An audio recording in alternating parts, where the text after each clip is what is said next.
भविष्याचा विचार करावा। खाजगीच्या मागे धावू नका, जिल्हा परिषद शाळेला कमी लेखू नका।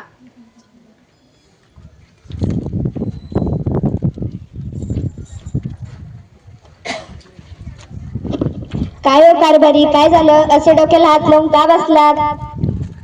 काय सांगू तुला, पोराच्या शाळेची फी भरायची वेळ आली। बसचं भाडं, डोनेशन, युनिफॉर्म, घरात खायला दाना नाही, पण शहराच्या शाळेचं बिल काही संपना।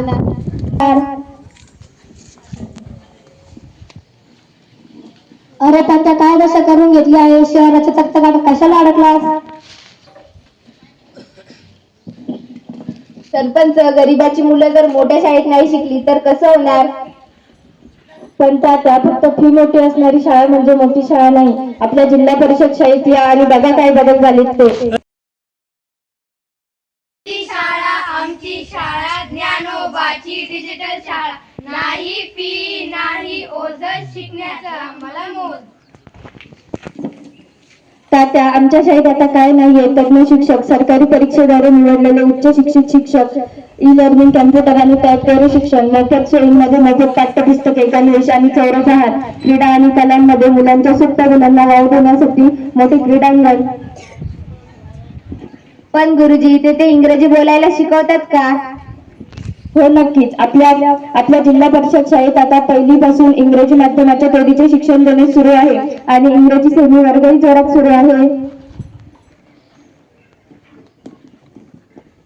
काका, आपल्या जिल्ह्यातील जळगाव सप्लायचा भिक्खर रोजेकर जिल्हा परिषद शाळेत शिकून IPS झाला आणि तसं म्हटलं, आपल्या शाळेतील 8वीच्या विद्यार्थ्यांनी NMS परीक्षेला बसून त्यांनी शिष्यवृत्ती मिळवली।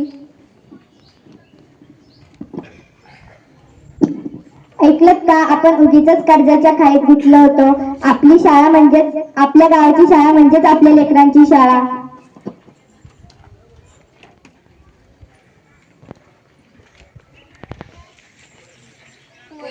आपल्या शाळा आपली प्रगतीची हीच गुरुकिल्ली। नका देऊ खाजगीला डोनेशन, जिल्हा परिषद शाळेत घ्या ऍडमिशन। मंडळी, आपल्या पाल्यांचं भविष्य घडवायचं असेल तर त्याला आपल्या मातीतल्या हक्काच्या शाळेत घाला, जिथे संस्कारही आहे आणि शिक्षणही। गुणवत्ता आमचा ध्यास, जिल्हा परिषद शाळा आमचा विश्वास। ज्ञान ज्ञान ज्योती प्रकाशान